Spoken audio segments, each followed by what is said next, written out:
Xin kính chào quý vị khán giả đang theo dõi chương trình tọa đàm bất động sản trên kênh web Giáo dục TV. Và trước khi bắt đầu, tôi xin được nhắc nhỏ, nếu quý vị quan tâm đến những phân tích dễ hiểu, thực tế và hữu ích như thế này, thì đừng quên nhấn đăng ký kênh web Giáo dục TV ngay bây giờ. Chỉ một cú nhấp chuột thôi, quý vị sẽ luôn đồng hành cùng chúng tôi trong hành trình cập nhật kiến thức về luật đất đai và đầu tư bất động sản. Hôm nay, chúng ta sẽ cùng bàn về một chủ đề nóng hổi, liên quan trực tiếp đến đời sống của hàng triệu người dân Việt Nam, thay đổi 4 phương pháp định giá đất trong Nghị định 226/2025 NDCP. Đây là văn bản vừa được chính phủ ban hành nhằm khắc phục những hạn chế đã tồn tại nhiều năm qua trong cơ chế định giá đất. Để cùng phân tích và làm rõ, tôi xin trân trọng giới thiệu khách mời, chuyên gia bất động sản, tiến sĩ Phan Anh. Xin chào anh Phan Anh. Xin chào MC Nguyễn Tâm, xin chào quý vị khán giả của web Giáo dục TV. Đây thực sự là một chủ đề thời sự và tôi rất vui được chia sẻ cùng quý vị những góc nhìn chuyên môn. Thưa anh, nhiều khán giả đặt câu hỏi, tại sao nhà nước lại phải can thiệp sâu vào định giá đất? Sao không để thị trường tự điều tiết? Anh có thể giải thích rõ hơn. Một câu hỏi rất hay. Trước hết, ta cần hiểu đất đai ở Việt Nam thuộc sở hữu toàn dân do nhà nước đại diện chủ sở hữu. Đất không phải hàng hóa thông thường mà là tư liệu sản xuất đặc biệt, đồng thời gắn liền với an cư, sinh kế và đầu tư phát triển.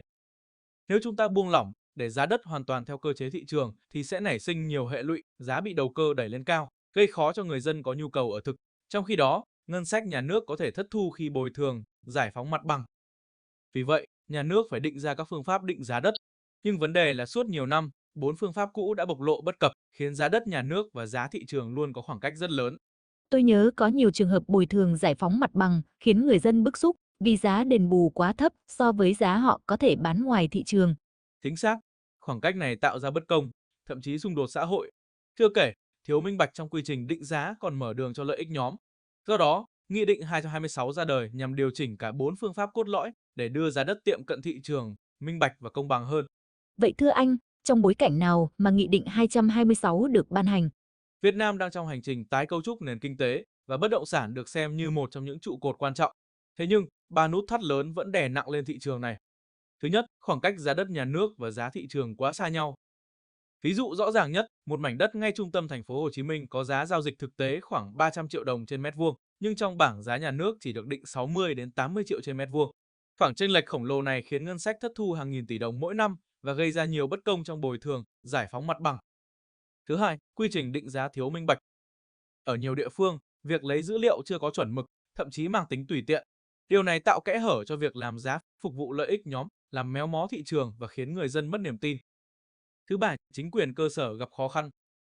Tại cấp xã, huyện, lực lượng cán bộ có chuyên môn định giá đất còn mỏng. Khi phải xây dựng phương án giá đất cụ thể, họ thường lúng túng, phải phụ thuộc vào đơn vị tư vấn bên ngoài, vừa tốn kém vừa tiềm ẩn rủi ro.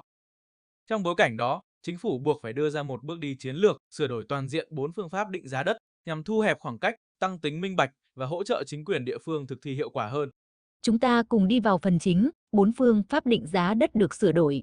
Anh có thể giải thích từng phương pháp để khán giả dễ hình dung. Phương pháp đầu tiên là so sánh, tức định giá đất bằng cách đối chiếu với giá của những thửa đất tương tự đã từng giao dịch. Điểm đổi mới quan trọng trong lần sửa đổi này là quy định rõ ràng hơn về tiêu chí lựa chọn thửa đất so sánh. Cụ thể, thửa đất được chọn phải tương đồng về vị trí, mục đích sử dụng và khả năng sinh lợi. Trong trường hợp thiếu dữ liệu, luật đã đưa ra cơ chế xử lý cụ thể thay vì để tùy cơ ứng biến như trước đây. Ý nghĩa của thay đổi này rất rõ, ngăn chặn tình trạng cố tình chọn những mẫu giao dịch có lợi, từ đó đẩy giá lên cao bất thường hoặc ép giá xuống thấp hơn thực tế. Tôi nghĩ ở những khu vực nhiều giao dịch, phương pháp này sẽ khá hiệu quả. Nhưng ở nông thôn, đất nông nghiệp ít giao dịch, có khó áp dụng không?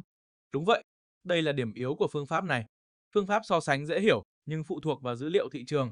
Ở những nơi ít giao dịch, áp dụng sẽ hạn chế. Tiếp theo, phương pháp thu nhập. Nhiều khán giả nghe tên đã thấy lạ. Anh có thể giải thích dễ hiểu hơn. Phương pháp thu nhập xem thửa đất như một tài sản có khả năng sinh ra dòng tiền. Nói cách khác, giá trị đất được tính dựa trên lợi ích kinh tế mà nó mang lại. Ví dụ, một mảnh đất có thể cho thuê làm cửa hàng hoặc sử dụng để sản xuất nông nghiệp. Khi áp dụng, quá trình sẽ gồm các bước: thu thập thông tin về nguồn thu nhập từ cho thuê, kinh doanh hoặc sản xuất, xác định các chi phí cần bỏ ra để tạo ra thu nhập đó, tính toán thu nhập dòng bình quân hàng năm, dùng lãi suất tiền gửi bình quân tại ngân hàng thương mại để quy đổi chiết khấu thành giá trị hiện tại của thửa đất. Ý nghĩa của phương pháp này rất rõ ràng, nó chuẩn hóa cách tính toán và đưa yếu tố tài chính, ngân hàng vào định giá, thay vì chỉ phụ thuộc vào mức giá mua bán trên thị trường. Nghe có vẻ giống cách giới đầu tư định giá doanh nghiệp dựa vào dòng tiền tương lai phải không anh?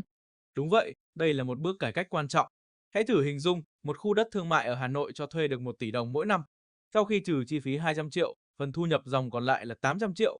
Nếu áp dụng lãi suất chiết khấu 8%, giá trị thửa đất sẽ được tính ra khoảng 10 tỷ đồng. Cách tính này cho thấy rõ ràng giá trị thực sự của đất dựa trên khả năng tạo ra lợi ích kinh tế, thay vì chỉ nhìn vào giá giao bán trên thị trường. Phương pháp thứ ba là thặng dư. Nghe có vẻ phức tạp, anh có thể giải thích cụ thể hơn không? Phương pháp thặng dư được hiểu đơn giản là giá trị đất bằng tổng doanh thu dự án trừ đi chi phí đầu tư. Điểm mới trong lần sửa đổi là yêu cầu phải thẩm định tính khả thi của dự án và đảm bảo minh bạch trong việc dự báo doanh thu chi phí. Nhờ đó, hạn chế tình trạng vẽ lợi nhuận cao bất thường để đẩy giá đất lên. Ví dụ, một dự án chung cư dự kiến bán 1.000 căn hộ, mỗi căn 2 tỷ đồng, tức doanh thu khoảng 2.000 tỷ. Sau khi trừ chi phí xây dựng, hạ tầng và tài chính khoảng 1.500 tỷ, phần chênh lệch còn lại 500 tỷ chính là giá trị của khu đất. Tức là đất ở đây được xem như phần còn lại sau khi trừ hết chi phí.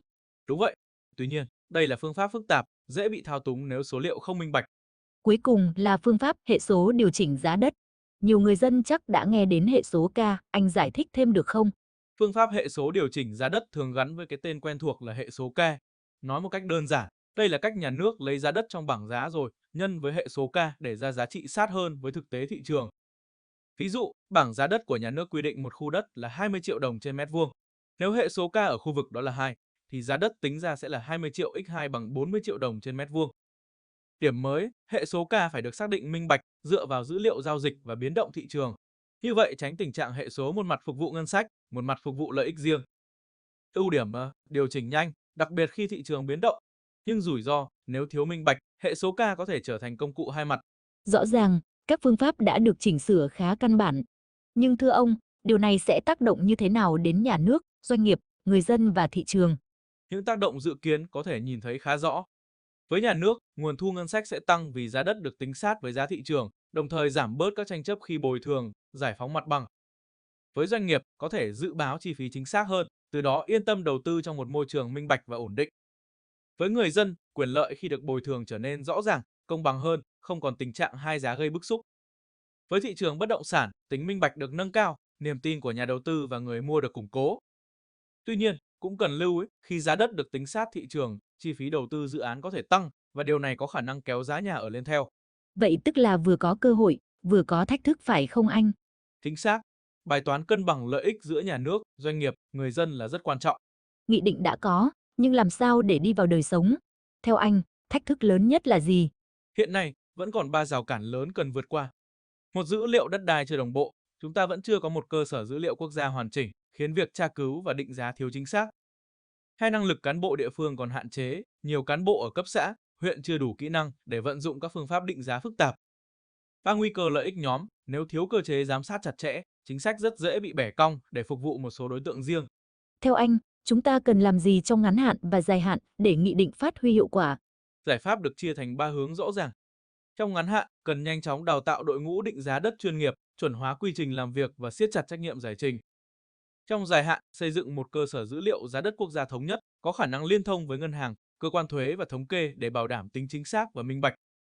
Về giám sát xã hội, khuyến khích sự tham gia của báo chí, các hiệp hội nghề nghiệp và cả người dân, từ đó tạo thêm một lớp giám sát độc lập, hạn chế tiêu cực.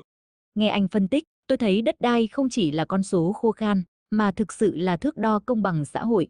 Đúng vậy, nếu đất đai không được định giá đúng sẽ dẫn tới bất công, thất thoát ngân sách, méo mó thị trường. Nghị định 226 chính là nỗ lực để biến định giá đất thành công cụ công bằng. Nhưng thành công hay không phụ thuộc vào sự quyết tâm của cả hệ thống chính trị và sự giám sát của toàn xã hội. Cảm ơn chuyên gia Phan Anh với những chia sẻ vô cùng sâu sắc. Quý vị và các bạn thân mến, đất đai là nền tảng của phát triển và việc định giá đất đúng đắn chính là chìa khóa để cân bằng lợi ích, thúc đẩy thị trường bất động sản minh bạch, bền vững. Nếu quý vị quan tâm đến những phân tích chuyên sâu về luật đất đai và bất động sản, đừng quên đăng ký kênh web Giáo dục TV để không bỏ lỡ những nội dung hữu ích tiếp theo. Xin chào và hẹn gặp lại quý vị và các bạn trong các số tiếp theo của web Giáo dục TV.